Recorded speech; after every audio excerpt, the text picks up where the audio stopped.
nobody but you. I want nobody but you. I want nobody but you. I want nobody but you. Assalamualaikum warahmatullahi wabarakatuh. Saya Udroy, asal instansi SMK Negeri 1 Cibeber, mahasiswa PPG Angkatan 3 tahun 2023 Universitas PGRI Yogyakarta, siap melaksanakan PPL pada siklus 2.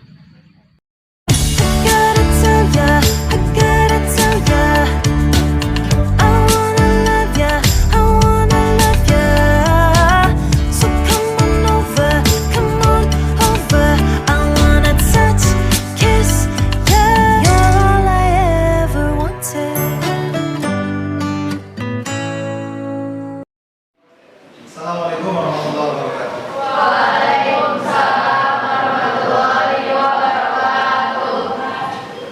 Bismillah, alhamdulillah, wala haula wala quwwata illa billah. Asyhadu an la ilaha illallah, asyhadu anna Muhammadan abduhu wa rasuluhu wa nabiyyu ba'da. Allahumma shalli ala sayyidina Muhammad wa ala ali sayyidina Muhammad. Amma ba'd. Alhamdulillah, hari ini kita bertemu lagi di pembelajaran sejarah ya. Bagaimana kabarnya? Alhamdulillah baik. Alhamdulillah ya. Semangat terus? Semangat ya. Ini walaupun lihat di luar hujan ya, di luar hujan kita tetap semangat. Barangkali ini sebuah anugerah buat kita. Baik, sebelum kita mulai, kita minta untuk memimpin doa. Siapa kira-kira? Boleh, Naila boleh. Mungkin doa Naila di depan supaya kelihatan ya. Depan. Situ aja. Boleh. Nah. Siap, sebelum belajar berdoa mulai.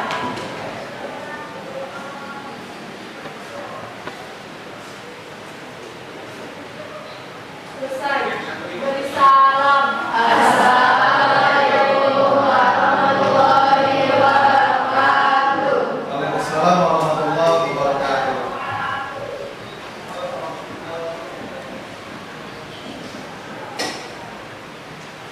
Ya. Selanjutnya Bapak ingin tahu kehadirannya ya. Kira-kira ada yang tidak hadir? Ada ya. Coba di absen dulu. 10 TKJ, 10 teknik komputer dan jaringan. Agil ada Agil? Ada. Kemudian Alinda, Alia, Andil, Bayu Anggara ya, Bayu Kurniawan, hadir. Kemudian Bulan, Cahyono, mana Cahyono? Cahyono nggak ada. Gimana kabarnya? Ada informasi sakit? Sakit. Ya, kita doakan mudah-mudahan Cahyono bisa sembuh, bisa malam-malam kita lagi. Amin. Lihat kasih, ada? Ada? Ada ya. Kemudian Dwi Pangka kemana? Izin. Oh izin ya. Kemudian Felisa ada? Ada Gina, Rio, kemudian Herunisa, Iqbal, oh Indah, ada Iqbal, Indah, Elvin, kemudian Lucy, ada. Kemudian Muhammad Aziz, Iji, Naila, hadir ya, Radit, hadir, apa? Iji, ya, kemudian banyak yang Iji. Kemudian Rahmat, Iji juga hujan ya, Rehan, hadir. Kemudian Resti hadir. Kemudian Selvia, Sandy, Silma, Sinta, Fahri, Tika, Yulistia. Ya, alhamdulillah ya, sebagian besar hadir. Baik. Ini bagaimana nih? Masih semangat? Gimana nih? Salam semangatnya gimana nih? Salam semangat. Coba seperti yang sudah biasa kita lakukan, salam sejarah. Kalau mengatakan jas merah, salam jas merah, salam coba ya. Ulangi. Salam jas merah. Salam jas merah. Biar semangat. Biar pertama semangat, coba kita ice breaking dulu ya. Ice breaking. briefing dulu supaya tambah semangat, supaya kita nanti dalam belajarnya itu semangat terus. Baik. Nah, ini kita nanti supaya semangat. Kita coba berdiri. Semuanya berdiri. Berdiri, kita lakukan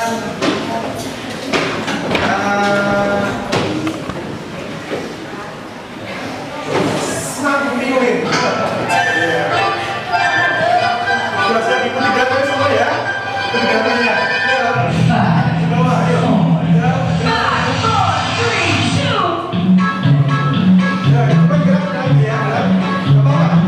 Terus bisanya aja, tapi gerak. Supaya semangat ya.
Iya, baik.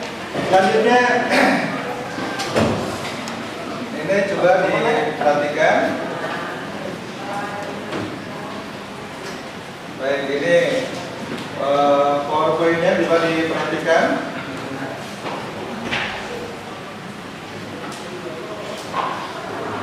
Mana coba minta tolong nih. Bayu, coba ini Bayu.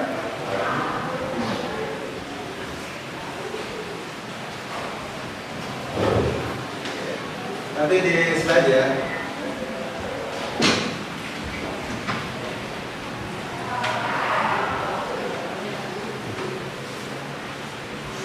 Di slide so.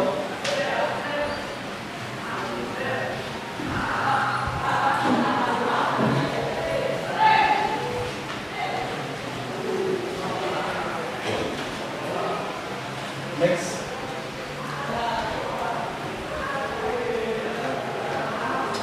Ya, coba ini bisa kebaca kan? Bisa. Ada yang pernah kesini? Belum. Oh, udah ya, alhamdulillah ya. Ini apa nih? Mau apa nih? Cari apa?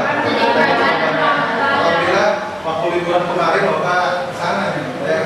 Bapak lihat dia di video. Ternyata ketika Bapak lihat di sana, ini bangunan canggih. tidak pakai semen. Coba bangun deh. Pakai semen kalau semen. Nah, ini sebuah luar biasa. Candi dibangun tanpa semen. Ya, baik. Untuk next, coba pertemuan hari ini kita coba untuk tujuan pembelajarannya. Peserta didik mampu membuktikan bukti akulturasi budaya Nusantara dengan Hindu-Buddha. Tahu Hindu-Buddha ya? Dengan baik dalam bidang seni bangunan, seni rupa dan seni ukir, seni sastra dan seni aksara, sistem kepercayaan dan sistem pemerintahan. Next, kemudian apa sih manfaatnya? Nah, kita juga harus tahu ya. Tujuannya sudah jelas, kemudian manfaatnya. Nah, manfaat dari pembelajaran ini dapat melahirkan gagasan-gagasan baru bagi perkembangan masyarakat Nusantara dan menghasilkan budaya baru, tapi budaya lama tidak hilang. Jadi nih, apa yang maksudnya? Coba next. Nah, ini dalam seni bangunan dan sebagainya. Baik, jadi dalam kesempatan ini kita akan membahas tentang apa? Akulturasi.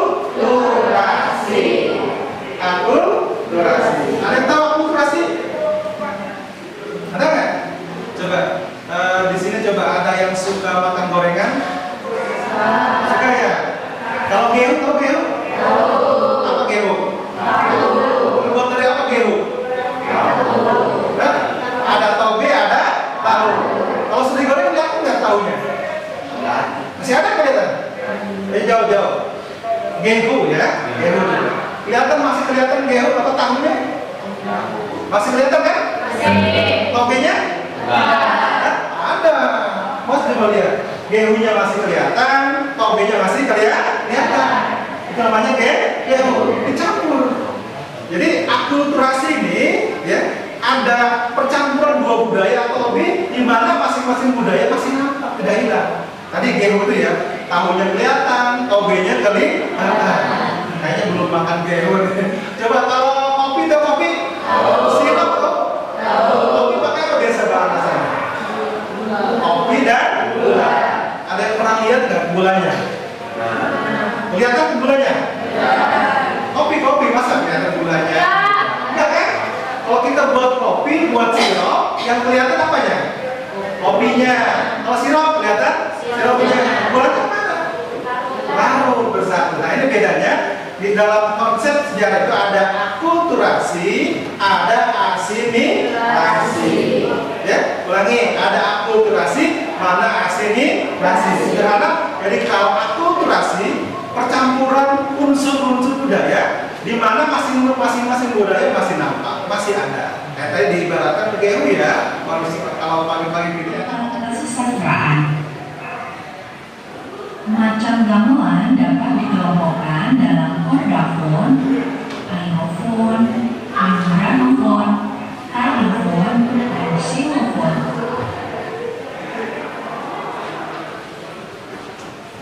Berikut adalah bentuk-bentuk dari macam-macam gamelan.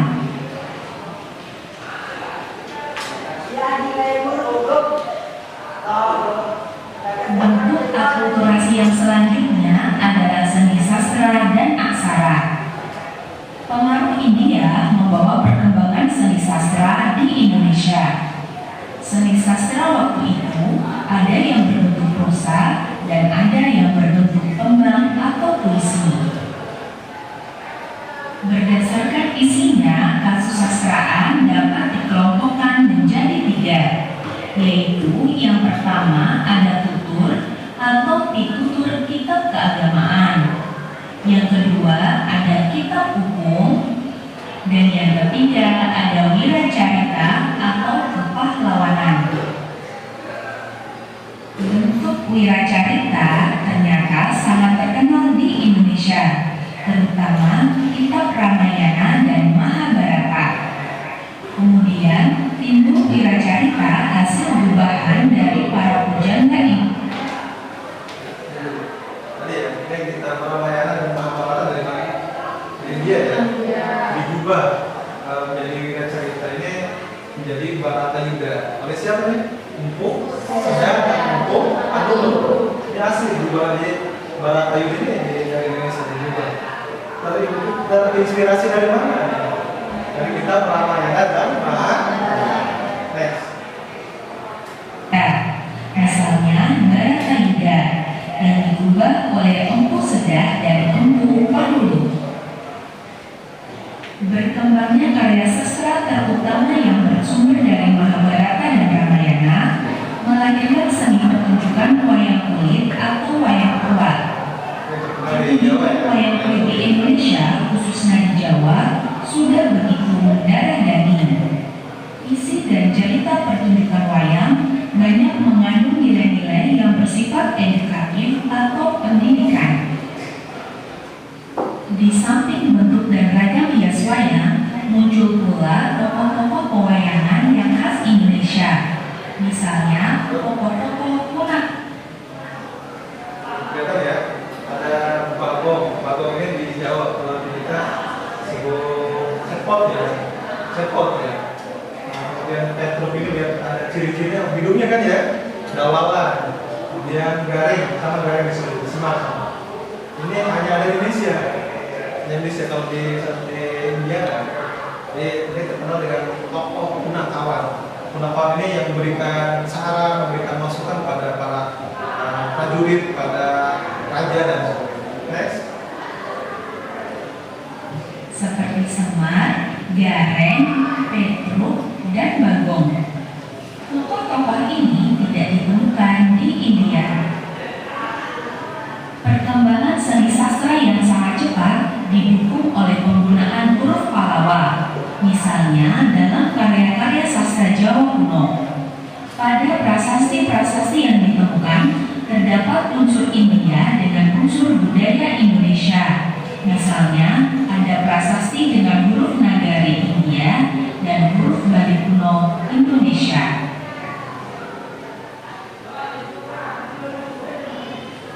Selanjutnya adalah sistem kepercayaan.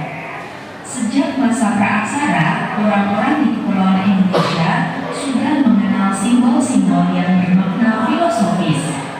Sebagai contoh, kalau ada orang yang meninggal, di dalam kuburnya disertakan benda-benda. Di antara benda-benda itu ada lukisan orang naik perahu. Ini memberi makna bahwa orang yang sudah meninggal tersebut, rohnya akan melanjutkan perjalanan ke tempat tujuan yang membahagiakan, yaitu alam baka. Masyarakat pada waktu itu sudah percaya adanya kehidupan sesudah mati, yakni sebagai roh halus. Oleh karena itu, roh nenek moyang dipuja oleh orang yang masih hidup, atau animisme. Setelah masuknya pengaruh India, kepercayaan terhadap roh halus tidak punah. Misalnya, dapat dilihat pada fungsi candi. Fungsi candi atau kuil di India adalah sebagai tempat pemujaan. Sedangkan di Indonesia, di samping sebagai tempat pemujaan, candi. Ini sampaikan di India ini kan sebagai tempat pemujaan. Di Indonesia tempat selain tempat pemujaan juga sebagai makam. Makam tuh ya. Jadi kalau yang meninggal dikubur seperti di Islam, nanti disimpan di candi. Dan juga tempat menyimpan abu jenazah. Ini jadi tetap dua-duanya dipakai, masih dipakai. Ya.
membuat infografis ya.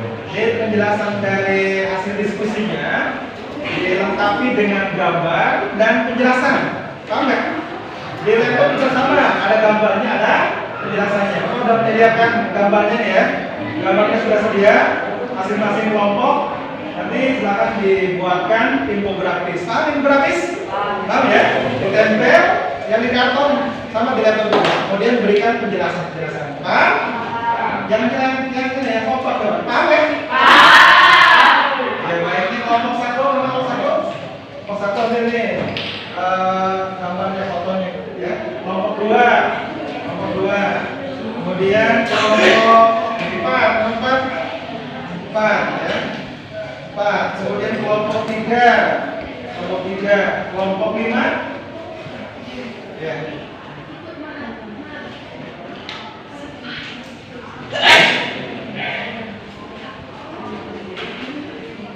Ya, dibantu oleh yang ini, yang operator Bayu, dibantu ya. Baik. Lanjut. Gini, kita buat kontrak dulu ya. Ini dikerjakan selama kurang lebih kita sampai jam 10 ya. Belajar kita sampai jam 10. Kita diberi waktu silakan 25 menit selesai. Sudah selesai dipresentasikan. Mudah-mudahan selesai ya. Mudah-mudahan selesai nanti dipresentasikan. Baik. Kira-kira ada pertanyaan? Jelas? Jelas ya? Nah, silakan ditempel yang ada benar-benarnya. Nah, hanya diambil yang umum. Kita mulai silakan diskusi kelompok. Nah, kemudian nih, di diskusi kelompok ini kemudian nanti dipresentasikan yang aktif.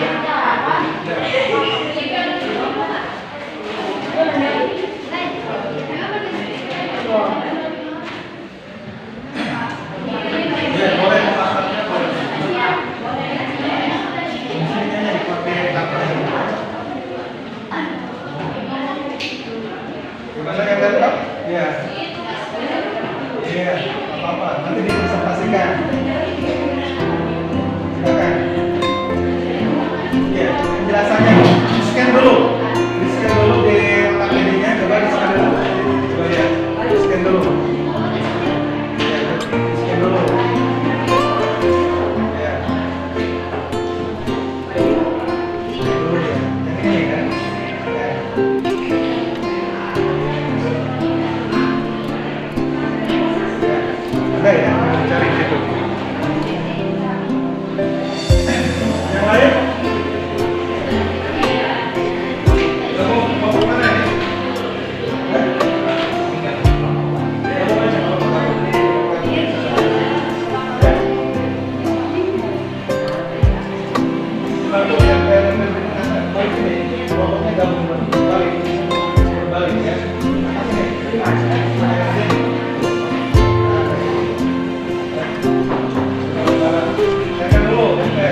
Udah di scan kan? Ya, di scan dulu. Ya.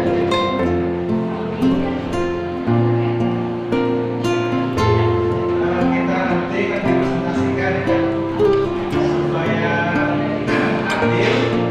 Kita nanti siapa yang mau presentasi?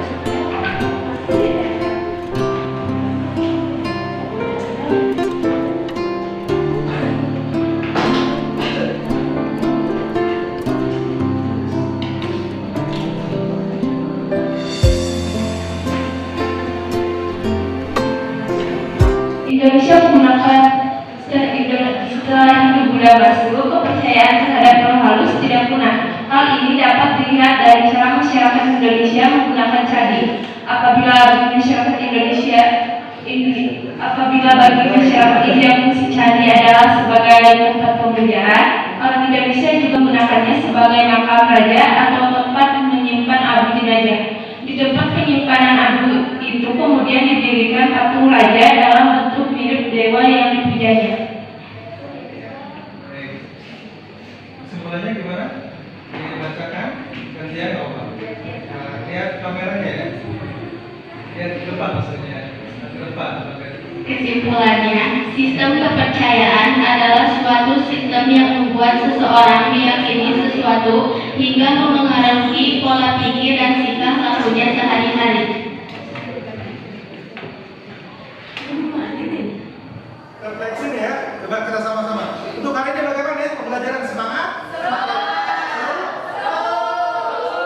Ada hadiahnya ya?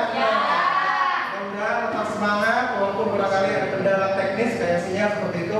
Mudah-mudahan ini menjadi pembelajaran buat kita supaya lebih sabar. Baik, silakan kita tutup saja kegiatan pembelajaran ini. Silakan pimpin lagi. Pimpin oleh siapa? Baik, ditutup. Ya, pimpin doa ya. Kembali lagi. Marilah kita membaca pembelajaran bersama-sama. Baik, demikian pembelajaran hari ini. Mudah-mudahan kita ketemu lagi ya.